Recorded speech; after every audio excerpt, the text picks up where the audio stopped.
I ask then, did God reject his people? May it never be. For I also am an Israelite, a descendant of Abraham, of the tribe of Benjamin.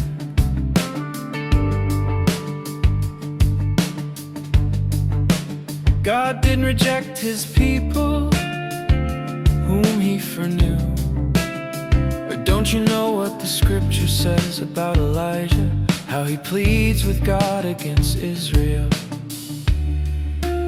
Lord, they have killed your prophets, they have broken down your altars.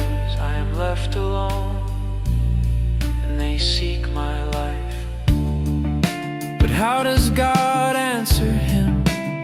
I have reserved for myself 7,000 men who have not bowed the knee to bow. Even so too at this present time also there is a remnant according to the election of grace. And if by grace, then it is no longer of works. Otherwise grace is no longer grace. But if it is of works, it is no longer grace. Otherwise work is no longer work. What then? That which Israel seeks for, that he didn't obtain, but the chosen ones obtained it, and the rest were hardened. According as it is written, God gave them a spirit of stupor, eyes that they should not see, and ears that they should not hear, to this very day. David says, let their table be made a snare, a trap, a stumbling block, and a retribution to them. Let their eyes be darkened that they may not see. Always keep their backs bent. I ask then, did they stumble that they might fall? May it never be. But by their fall salvation has come to the Gentiles, to provoke them to jealousy. Now if their fall is the riches of the world, and their loss the riches of the Gentiles, how much more their fullness? For I speak to you who are Gentiles, since then as I am an apostle to Gentiles, I glorify my ministry. If by any means I may provoke to jealousy those who are my flesh, and may save some of them. For if the rejection of them is the reconciling of the world, what would their acceptance be but life from the dead? If the first fruit is holy, so is the lump.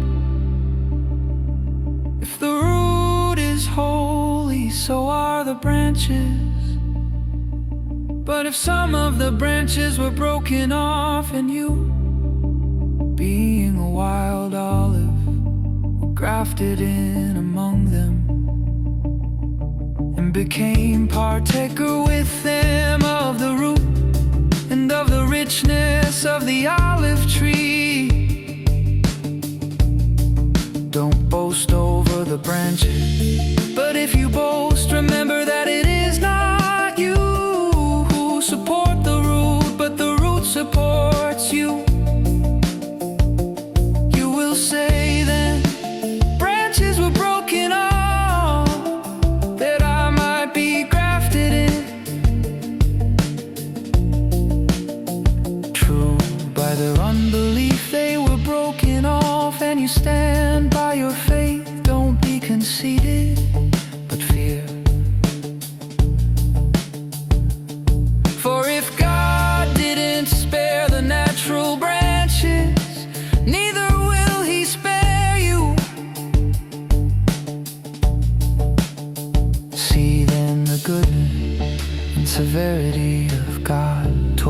those who fell, severity, but toward you goodness, if you continue in His goodness. Otherwise you also will be cut off. They also, if they don't continue in their unbelief, will be grafted in, for God is able to graft them in again. For if you were cut out of that which is by nature a wild olive tree, and were grafted contrary to nature into a good olive tree, how much more will these, which are the natural branches, be grafted into their own olive tree? For I don't desire you to be ignorant, brothers, of this mystery, so that you won't be wise in your own conceits, that a partial hardening has happened to Israel, until the fullness of the Gentiles has come in.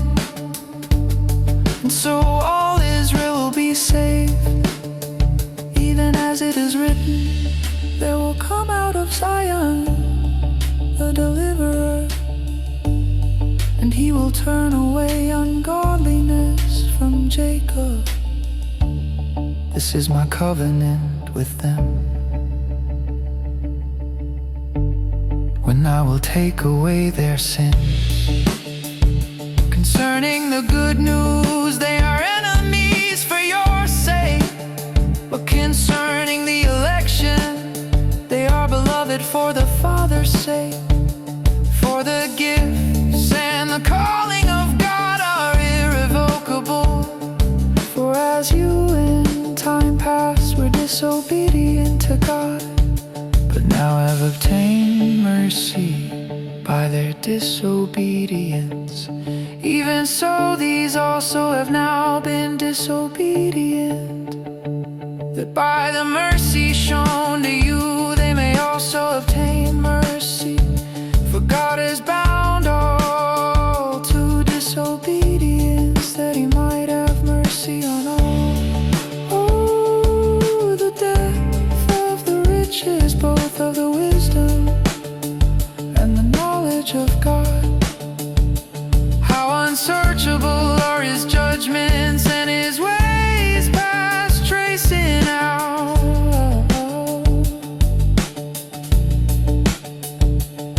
For who has known the mind of the Lord, or who has been His counselor, or who has first given